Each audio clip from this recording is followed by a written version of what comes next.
Well, today is World Cancer Day, and if you are a smoker, chances are that this is the day that serves as an annual reminder to why you should quit. But for non-smokers too, there's some bad news. As the proportion of people being diagnosed with lung cancer who have never touched a cigarette or smoked tobacco in their entire lives is also increasing.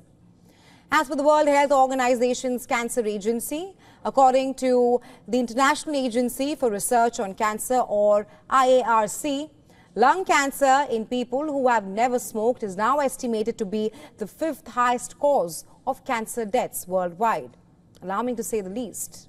What's more, the IARC also said that lung cancer in never smokers is also occurring almost exclusively as adenocarcinoma, which is a type of cancer that originates in the glands and produces fluids such as mucus.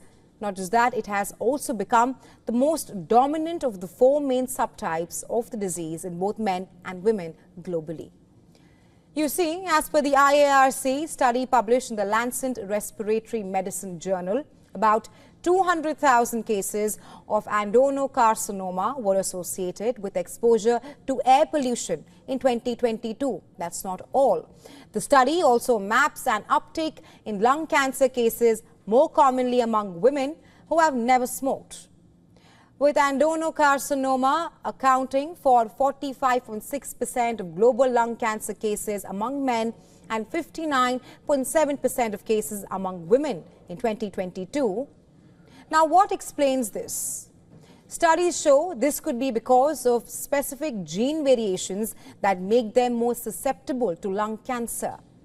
Even without smoking, not just that, fluctuations in female hormones, particularly during menopause, could also increase the risk.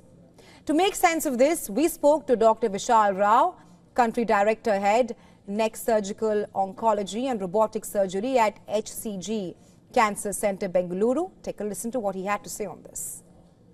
Women cancer is rising, and lung cancer seems to be a part of that spectrum. One of the things that we possibly could attribute this to could be the contribution of passive smoking. Secondhand smoking could be one of the reasons that could be contributing, and we know today that secondhand smoke is more harmful than first-hand smoke, because when you are taking in the first-hand smoke, you are taking it through a filter.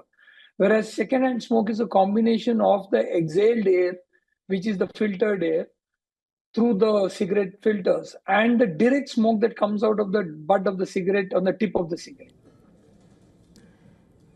And what effects do pollution and the changing climate have on the rise in cancer cases? Listen to this. I think one of the things that I feel today are, if you look at the overall trends of cancers rising, we are living in an unlimited, more and an instant era where everything seems to be looking at it. And that itself is a cancerous mindset, which is looking at adult trends, carcinogens, a kind of vulture capitalistic approach to the environment, which is actually causing this kind of a flip in the environment's reaction to us. Does this mean that smokers can continue with their smoking habits? Not quite, as tobacco is still a key trigger to cancer.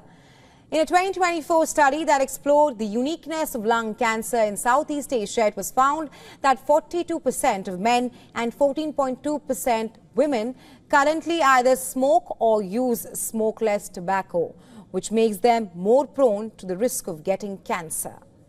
How can this be changed? Well, this begs for collective efforts from all parties involved, that are doctors, physicians and patients alike, in a bid to raise awareness so that cancer can be kept out of the bay.